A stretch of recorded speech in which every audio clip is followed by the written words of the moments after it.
Така хора, часът е в момента 10:10.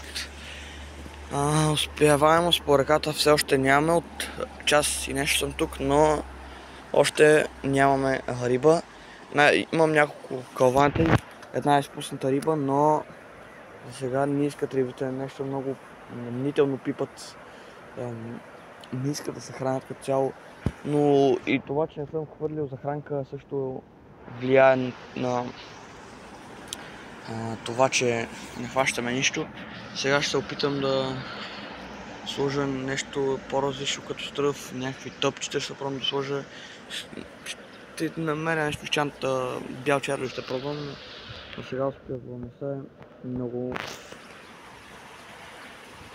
жалка и в момента виждам, че калвено, понеже в момента реката е много ниска и се виждат рибите и като видя, че идват насам и те почват да се плашат от мен, че съм тук във водата, тук съм над водата и се виждам и явно рибите се плашат. Така че ако имаме риба, ще се включа с малко.